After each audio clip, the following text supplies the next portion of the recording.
Hi everybody. I said I would show you later how to make this tassel that I made with the ribbons and so forth. And today is the day I'm going to show you how to do that. Very simple, very quick, and very inexpensive. You know me, I'm always inexpensive. What you will need for this, or what I have used, is I bought this at the dollar store. It comes like this. It's just a little bit of a mesh with some flowers in it. You can get it in all kinds of different colors, as you can tell. I've ran out, but I love these. I'm thinking of doing something with it. It could hold scissors, do all kinds of stuff. It's really, really tight, tough. You're going to also need something similar to this, not necessarily this, but it comes from the dollar store. Pay $2 for that, and there was a full roll of it. Comes in 6 feet. 6 feet length. Okay, and what I did with that is I cut it. I cut it in strips. So it looks like that, and I cut a piece this long, and this is what I did. I cut the pieces off. Now the thing that you'll need is a wire, fishing wire, something tough to kind of sew it together. You are going to need, always use a wire, well, not necessarily always, but in most cases I'll use a wire. This is a 26 gauge wire. I also have a this is a 20 gauge wire here, which is a little thicker than this. But I don't know if you can tell, but it's a little thicker than that. I use whatever won't break is what I'm looking for. Some beads, so I can choose something out of it. Any beads. These are all beads that come off of jewelry pieces and so forth. And you'll also need some toppers, or you'll have to wrap some ribbon around to make your own topper. And these I buy normally from China.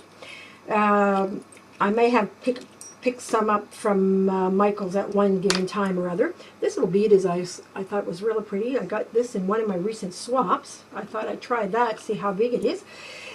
This is what you're going to need to make the toppers. Now, being that this is so big at the top because it's ribbons, it's fabric and textiles, you need a bigger hole. So if you can tell, this one here has a bigger hole than, let's say, this here. Okay? But they all do the same thing. What you don't want is, this is a big, well, I say you don't want, it's best if you don't. This has a big hole in it, but it doesn't have a hole at the end. So if you make your gathering, you need to glue it inside to make your tassel. And it makes it a little harder, unless you put some glue, but I just find it's messier. But that's me. Okay? There are big ones, there are small ones. These are all the kinds that you can find. I normally, for this type, I'll use this. And these here, again, you can buy these in strips. I bought these at Michael's.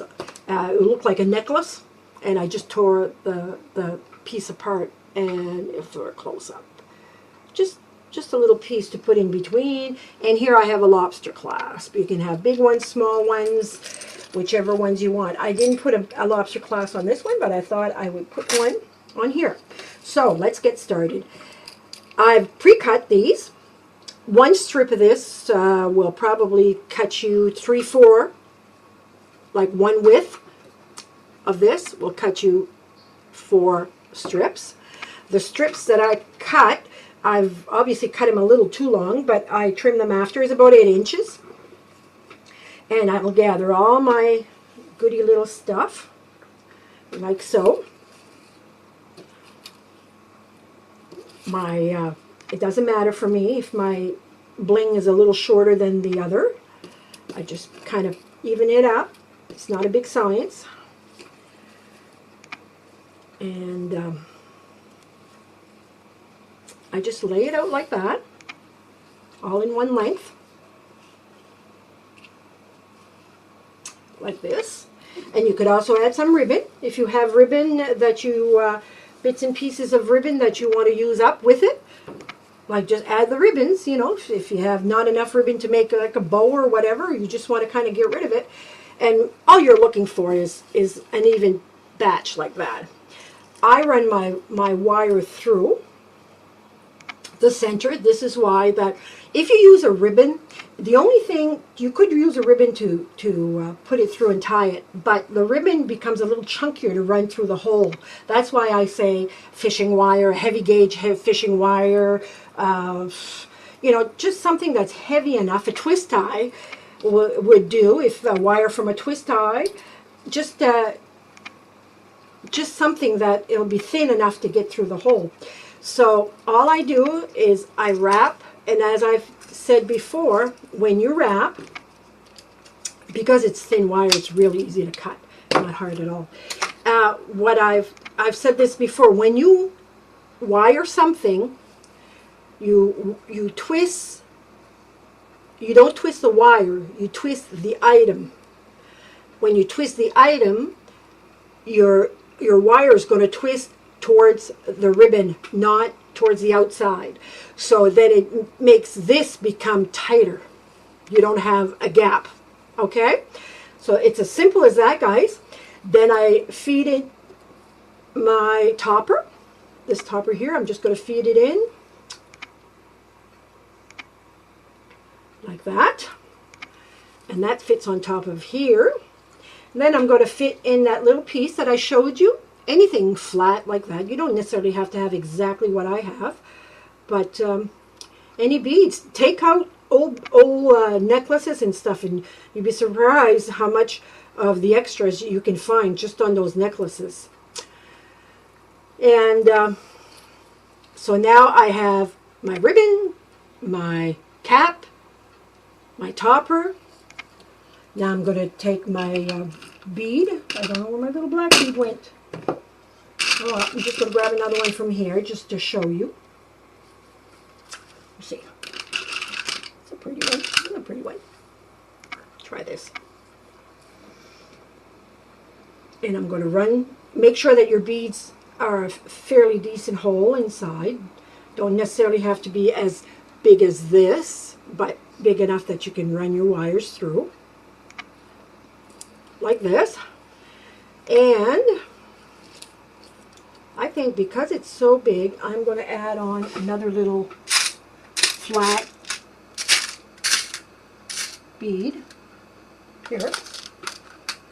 I'm going to add another one because it's bigger than what I wanted to put on, because I lost my little black one. But anyway, I just don't like to have that hole loose. There you go. That's as simple as that. Once I have this, I run it in my lobster clasp or any type of wire or any type of clasp that you want. Now, because this is a thin wire, you could do this also with a fishing wire. You can tie a knot. I tie it one way and then I tie the other. It tights up that knot inside,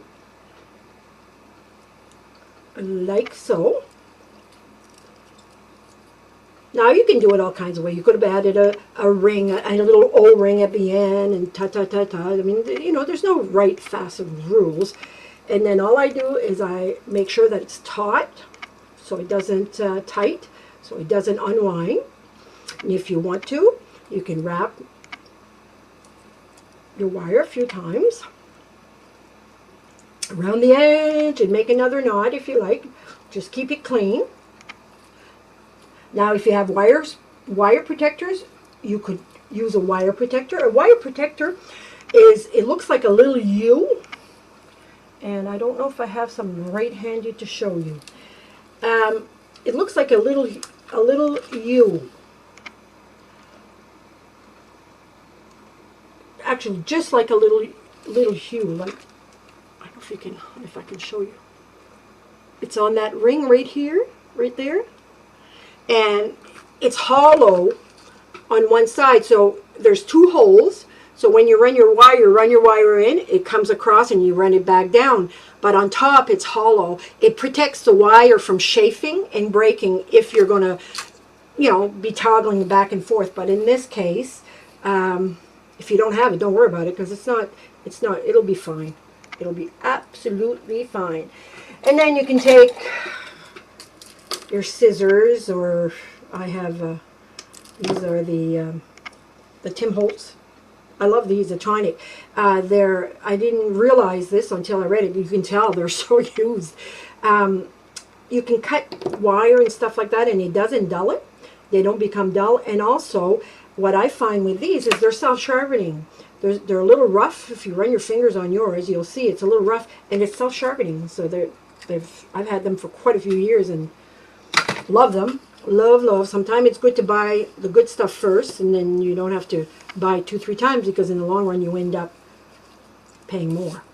Okay, so this is as simple as that. There's your ribbon tassel. So then you can judge it to where you want to have it, how long you want to have it. And in this case, I'm just kind of looking at this book. This is about the average size. So then I cut off the end like that. If you don't want any waste, you could have measured it, but there's not that much waste, really. I mean, you could always stuff that in a nice glow ball, and it would be pretty too, you know. But anyway, and here is my my tassel, guys. It's pretty. It's finished. It's just like this one, basically, except the ball is bigger. And just add it on an O-ring, which I can show you. Pardon me. Where's my O-ring? A big O-ring here. I could add it on. There's my O-ring, my lobster clasp. I pull my lobster clasp back, put it in. There you go. You have your tassel. She's pretty. She's free with the wind and makes a really nice. That's how you make a chunky type of tassel for almost nothing. Enjoy. Hope you like this and it inspires you to make some to add on to whatever you're doing. May it be your kid that's leaving for school and you want to put it on their zipper of their backpack, or you want to put it on a journal, or you want to hang it on a doorknob, or whatever. Sky's the limit, guys. Enjoy. This is Yvonne. I'm signing off, and until the next craft adventure, I'll see you then.